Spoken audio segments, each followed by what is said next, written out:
Bonjour, mon nom est Sandra Delforge, je suis directrice des relations entreprises à HEC Liège. Comme beaucoup de secteurs, l'enseignement a dû réagir vite à une situation exceptionnelle.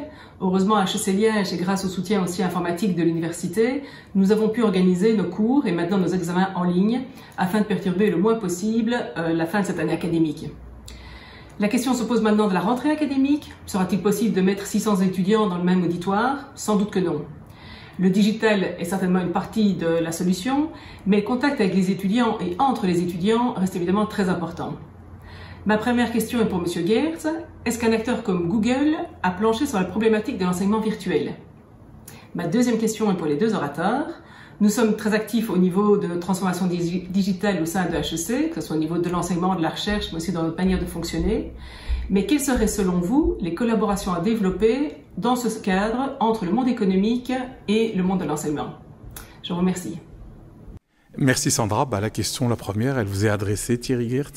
Alors on y a énormément réfléchi naturellement et on pense que l'idée de mettre 600 étudiants dans un auditoire est juste un processus industriel et complètement dépassé. Ça n'a aucun sens de faire venir 600 personnes pour écouter la même personne qu'on peut très bien enregistrer en une vidéo. Et si on l'enregistre en une vidéo, non seulement on peut la regarder de chez soi, mais en plus, si on n'a pas compris quelque chose, on peut repasser en arrière, écouter 3 fois la même chose. On peut même mettre la vidéo plus rapidement pour les élèves un peu plus doués et plus lentement pour les élèves moins doués.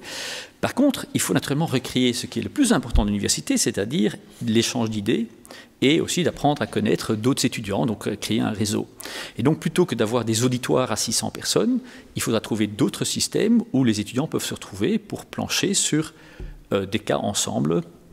Et également pour recréer l'effet du networking, comment est-ce qu'on se retrouve en tant qu'étudiant et donc comment est-ce qu'on refait la fête après la crise. Mais le système d'un auditoire avec un prof devant et est-ce qu'on dit que c'est bien pour la connexion et l'étude des étudiants? Franchement, la plupart du temps, les étudiants dorment pendant 7 heures de cours et ils n'ont pas l'occasion de se parler, puisque s'ils se parlent, ils sont plutôt en conflit. Donc il faut recréer un autre processus où on apprend de façon virtuelle, mais on se voit pour discuter sur les cours, les exercices et la connexion humaine. Oui, j'ai des enfants étudiants, donc je comprends bien la problématique et leur grande crainte, c'est moins la capacité que l'université aura de leur enseigner la bonne matière que celle de ne pas retrouver leurs copains, copines. Et cet élément social est absolument indispensable et fait une grande partie de la motivation que nos étudiants peuvent avoir. Je pense que, comme on l'a dit, c'est faire moins de quantité et plus de qualité. Donc il faut faire la part des choses entre les thèmes qui n'ont pas besoin de présentiel. Typiquement un cours de 600 personnes, en effet, n'a absolument pas besoin de présentiel.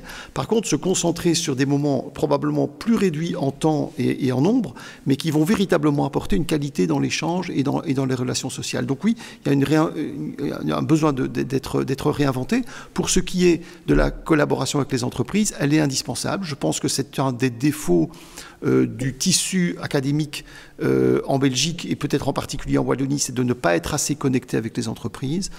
C'est une façon, je crois, de résoudre la difficulté de se rencontrer en grandes équipes, c'est de permettre à certains étudiants de faire une partie plus importante qu'aujourd'hui de leur parcours scolaire dans les entreprises, avec un apprentissage probablement plus pratique, encadré différemment, et de rendre cet enseignement obligatoire, plus que sur base du volontariat pendant les vacances ou comme c'est souvent le cas aujourd'hui. Je sais qu'il y a beaucoup d'initiatives qui ont déjà été prises dans ce domaine-là, mais voilà typiquement un exemple de sujet que nous devrions débattre entre les autorités académiques et les entreprises pour accélérer ce mouvement qui va dans le sens de tout ce qu'on vient de dire et qui ne nécessite pas une présence massive de personnes au même endroit.